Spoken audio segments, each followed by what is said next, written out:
Autre crise sur le continent, mais de celle-ci, l'Union européenne semble bien ne pas vouloir s'en mêler. En Espagne, rappelez-vous, il y a 2 ans, ils avaient proclamé l'indépendance de la Catalogne. La justice a rendu son verdict lundi. Les chefs de file du mouvement écopent de lourdes peines de prison pour sédition. Et c'est le point de départ d'une semaine sous très haute tension.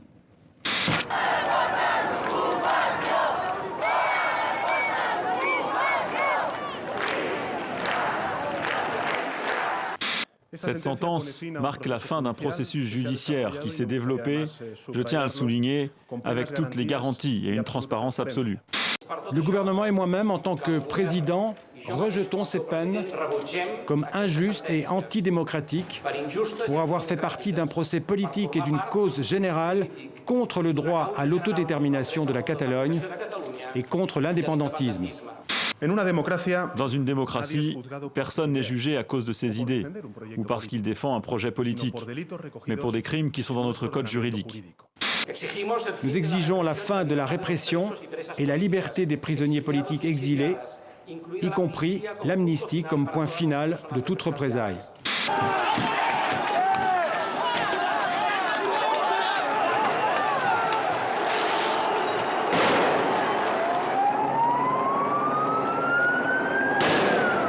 Alors, 2 ans après le référendum d'autodétermination et la proclamation de l'indépendance de Catalogne, ce qui me frappe, moi, Marc, c'est qu'on a l'impression que les interlocuteurs ont changé, mais que le discours est toujours le même. Est-ce que c'est le cas dans les arguments avancés par l'un et par l'autre? Oui, je crois que 2 ans après, il y a des choses qui ont changé. L'État espagnol a démontré que l'indépendance n'était pas possible, a stoppé en sec l'essai qu'ont fait les indépendantistes catalans de déclarer de manière illégale, de séparer en fait un morceau de l'Espagne d'une manière hors la loi. Ce chemin, cette voie ne marche pas. Le gouvernement espagnol à cette époque, qui était un gouvernement conservateur, le pouvoir judiciaire ont stoppé cette voie-là. Maintenant, il continue à y avoir une division très forte dans la société catalane. On voit aujourd'hui qu'il y a une journée de grève en Catalogne. Il y a des dizaines de milliers, peut-être centaines de milliers de personnes dans la rue. Donc, les images en direct en ce moment. Le problème n'est pas résolu. Les arguments, oui, sûrement les arguments n'ont pas changé en essence d'un côté à l'autre. Mais ça, c'est inquiétant, non? Mais la situation a changé, je crois, la situation. Le côté indépendantiste a constaté que la voie unilatérale et illégale n'aboutissait pas. Il y a une différence quand même peut-être à signaler, c'est qu'on dit que les peines prononcées ont été très lourdes, peine de condamnation pour sédition.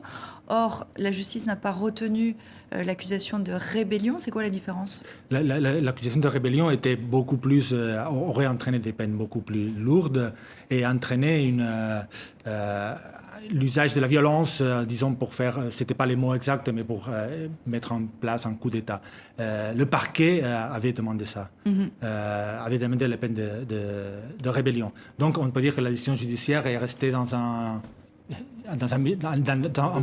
milieu. J'allais dire un juste milieu, mais je ne suis pas pris pour dire si c'est juste ou non, mais dans le milieu. Oui. Est-ce qu'on peut dire que les dirigeants espagnols à Madrid se sont cachés derrière les robes des juges pour ne pas aborder ce qui était en fait un problème strictement politique et non pas judiciaire? Virginie? Moi, je crois que c'est assez compliqué aujourd'hui pour Pedro Sánchez parce que il n'a pas pu former son gouvernement. Il a des élections législatives dans 1 mois. Et il veut à la fois apparaître comme l'homme du dialogue, c'est-à-dire qu'il ne veut pas fermer la porte aux Catalans. Il a toujours dit qu'il voulait parler avec eux. Et en même temps, devant les images assez terrifiantes de guérilla urbaine qu'on voit à Barcelone, il est aussi obligé de montrer de la fermeté pour rassurer les Espagnols et faire en sorte qu'ils votent pour lui. Donc c'est assez compliqué. Ça rappelle un peu la situation des Gilets jaunes chez nous. Le processus judiciaire a été lancé par son prédécesseur. Je parle sous votre contrôle, Marc. Mais est-ce que quand même, Madrid n'a pas... Est-ce que Madrid instrumentalise la justice dans cette question catalane? C'est ce que reprochent les Catalans à Madrid. Oui, et de l'autre côté, est-ce que les Catalans ne sont pas en train d'instrumentaliser ce qui est en train de se passer dans la rue, en vue des prochaines élections, etc. On se demande même si les uns et les autres ne sont pas en train de s'instrumentaliser eux-mêmes. Pourquoi? Parce que derrière, il y a certainement des élections qui approchent et que tout le monde veut tirer un petit peu profit de tout cela. Le rôle de Madrid là-dedans, effectivement, il est ambigu, c'est le moins qu'on puisse dire.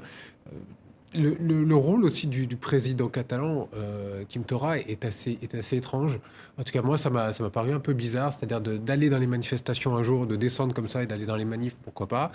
D'autre côté, sanctionner les manifestants et envoyer la force. On ne comprend pas très bien ce qu'il fait, on ne comprend pas très bien ce qu'il veut. De l'autre côté, il y a aussi la population. Moi, j'essaie de voir aussi ce qui se passe du côté catalan et du côté du peuple catalan. Et je me demande si c'est pas le grand perdant, en fait. Alors, je vous laisse réagir à ça. Est-ce que ce sont les Catalans qui sont les grands perdants? On parle de Madrid, on parle de Barcelone. Est-ce que les Catalans, c'est une société qui est aujourd'hui, 2 ans plus tard, très divisée?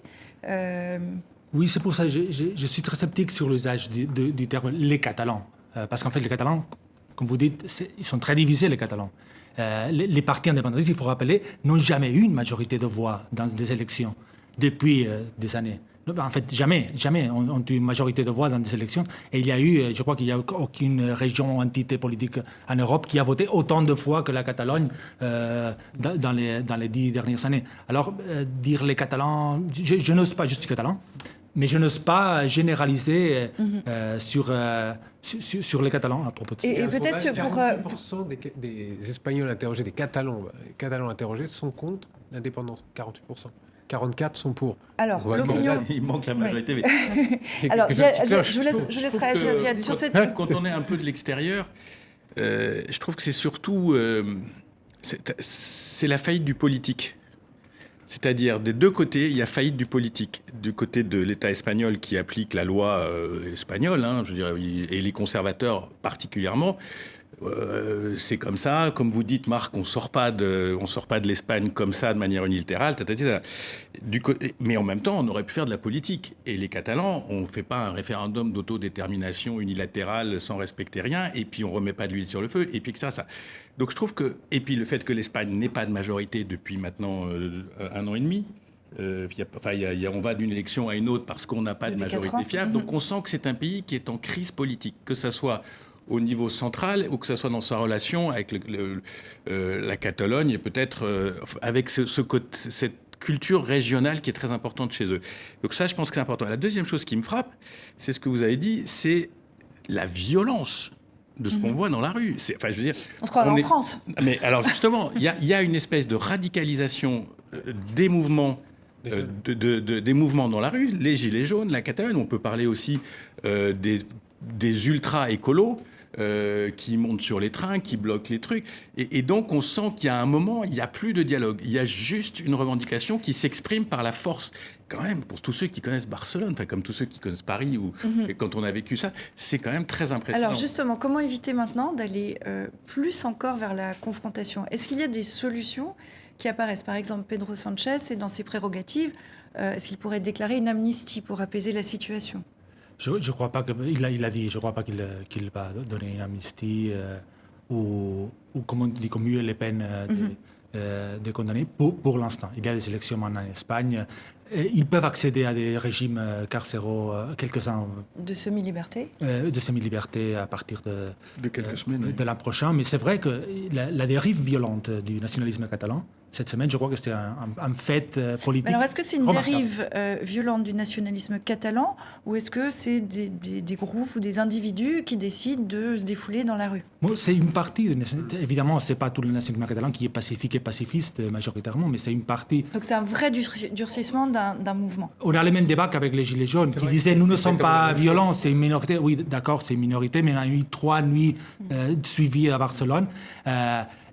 Avec des violences, avec des groupes indépendantistes qui disaient il faut user les moyens nécessaires pour protester, avec un président de la Généralité de Catalogne, Quim Torra, qui avait dit d'une manière très ambiguë il y a quelques mois, je vais le dire en catalan, apreteu, ça veut dire faites pression au groupe c'est lui qui mettait un peu d'huile sur le feu quand même. Comité de défense de la République. C'est ces groupes de protestation qui ont le même nom que les groupes révolutionnaires du Cuba dans les années 60. Non? Virginie. Moi, je parlais tout à l'heure à notre correspondante à Madrid qui était à Barcelone aujourd'hui et elle me disait qu'il y avait des rumeurs comme quoi demain, des black box allaient arriver de toute l'Europe pour durcir la situation. Donc ça, c'est même hors de la problématique catalane. C'est ces groupuscules extrêmement violents qui saisissent des occasions. Et puis c'est aussi une guerre de l'image, parce qu'ils en profitent pour passer ces images absolument terrifiantes et faire pression de cette façon. Si on essaie de réfléchir aux solutions possibles, donc Marc, vous nous dites, amnistie, a priori, c'est pas une solution.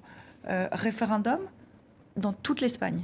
Alors, je crois qu'il y a un problème dans le dialogue politique, c'est que les deux parties n'acceptent pas les mêmes règles. D'accord ? Il y a des règles communes pour tous les Espagnols, les Catalans inclus, qui sont les règles comme n'importe quel pays européen, qui est la Constitution espagnole. La Constitution en vertu de laquelle le nationalisme catalan et les indépendantistes gouvernent la Catalogne depuis une dizaine d'années. Il faut rappeler ça. Torra, il est président de la Generalitat de la Catalogne, qui est une institution de la Constitution constitutionnelle espagnole. D'accord ?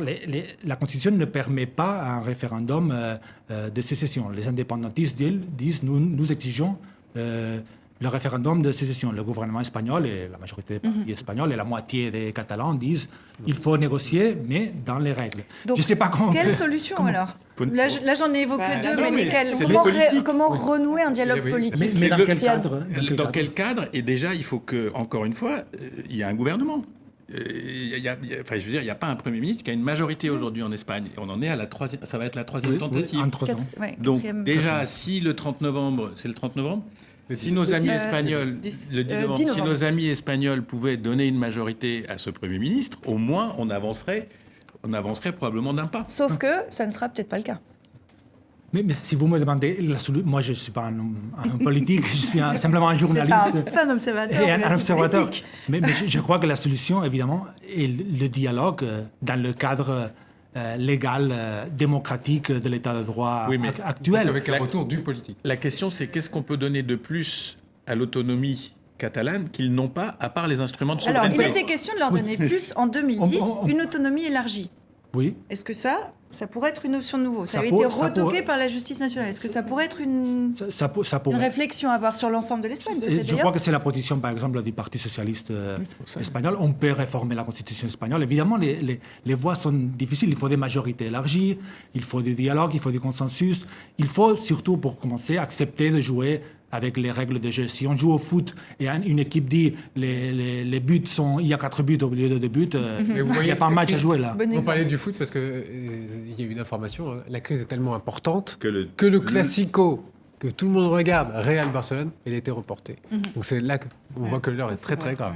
Oui, alors ça va faire, ça va embêter pas mal de monde en effet. Virginie, vous vouliez réagir ? Non, j'écoutais. Moi, je pensais au rugby, au typhon japonais, mais là, ça marche très bien. On va essayer de conclure là-dessus. C'est cette question aussi de cette Espagne. Donc on le voit bien, il y a des élections qui arrivent. La question catalane est là, elle va trouver une place importante dans cette campagne électorale. On a vu que cette société catalane est très explosée, mais que en fait le problème se pose à toute l'Espagne. Est-ce que l'Espagne peut imploser ? Question qu'on se pose autour de cette crise catalane.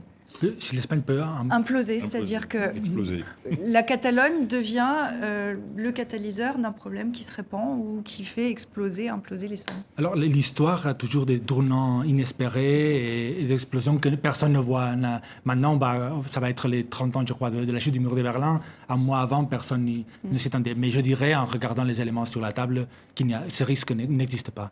Il existe un risque d'une crise larvée pendant longtemps, surtout en Catalogne, d'une division. Une division qui ne va pas se dénouer dans les prochains mois, évidemment, ni années, mais je ne crois pas qu'il y ait un risque d'implosion de l'Espagne. Et des élections dans moins d'un mois, peut-être que ça va déjà permettre de donner un début de solution.